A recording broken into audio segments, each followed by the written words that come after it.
personal desires. All these things, all this compromise leads to nothing. It never has succeeded, never can. For all this great struggle of competitive materialism ends at the grave. And we take with us out of this life only what we brought in, ourselves. So with this, it shouldn't be so difficult for the individual to say to himself, let's make this daily life a little happier for everyone. Let's try to do it right for a change. I'm going to miss you when you go. I'll miss you too, Ron. But you're wrong if you think that the joy of life comes principally from human relationships. God's placed it all around us. It's in everything, in anything we can experience.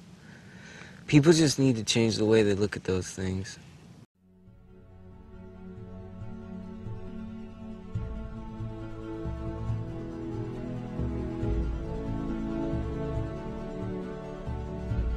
People don't know what they are. People really don't know what kind of a being they are. And because of that, which is in many cases kept purposely away from them, they're manipulated. How can you get a grasp of your own life and take any kind of control of your own experience if you don't know who you are, where you are, or the nature of the world you're living in? And this information for me is by far the most important. The chief responsibility you have to do is to know what you are and be a human being, not a human doing.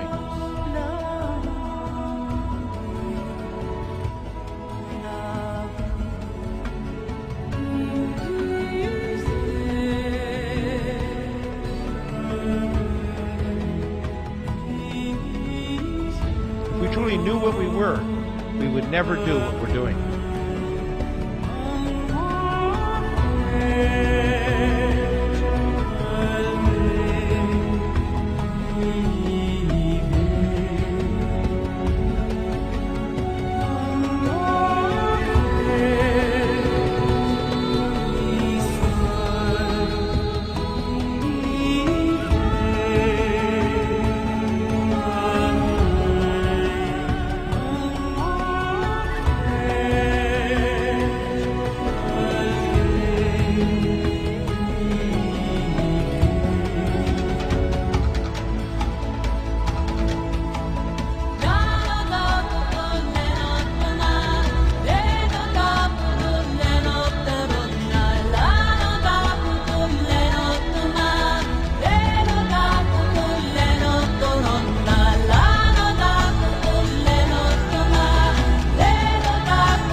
Although our package of skin and bones looks very convincing, it is a mask, an illusion disguising our true self, which has no limitations.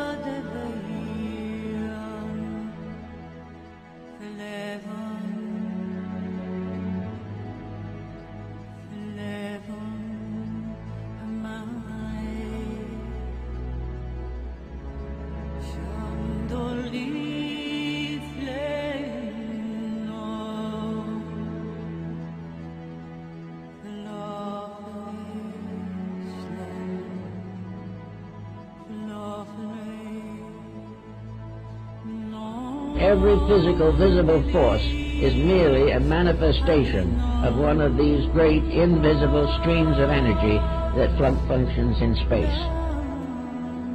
To the ancients, the earth had invisible principles. The earth was not merely a lump.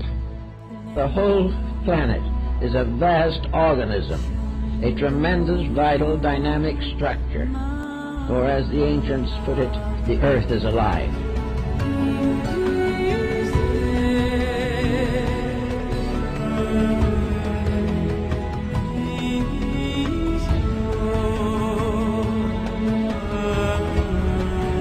God did not create the universe. God became the universe. The human being and the universe itself are both same phenomena.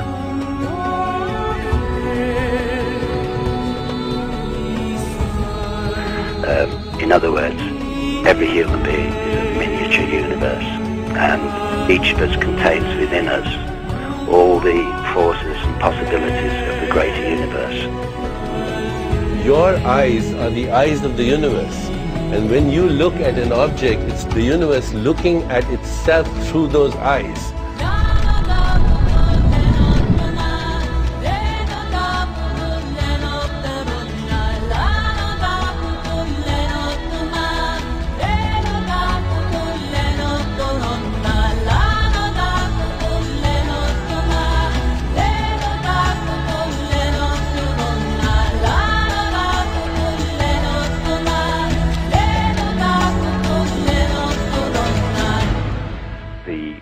Space within us, the pure conscious mind within us, and outer space are all one being, that we're all part of this huge, wonderful, infinite, quantum holographic universe that's awake.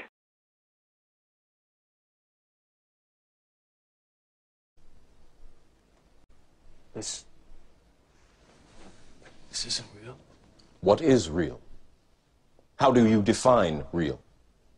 If you're talking about what you can feel, what you can smell, what you can taste and see, then real is simply electrical signals interpreted by your brain. If there's a dimension called form, there's another dimension called thought. I call it thought. You can call it anything you want to. In philosophy, they call it the astral dimension. And the word disaster originates from this, to disassociate from the astral, or from this invisible dimension of you. And as long as you disassociate from this and live only here, you will have disasters in your life. Because you won't believe that somehow the part of you that thinks, that is thought, that creates thought, is essentially what your humanity is. And most folks don't get that. They think that this is it. The only thing that's real is consciousness. And because we are all part of the greater universal being, we are all connected in a most fundamental way. Many people come up with a different definition for consciousness in their studies. And it's really useful for us all to have an agreement when we get started here of what consciousness is. And one that I've found works really well, and I'll just throw it out as an idea, is that consciousness is the awareness of being aware. Whenever you've noticed yourself noticing something, you have been experiencing your own consciousness. You see, the Big Bang occurred merely as a result of the Creator's will and intention to experience himself.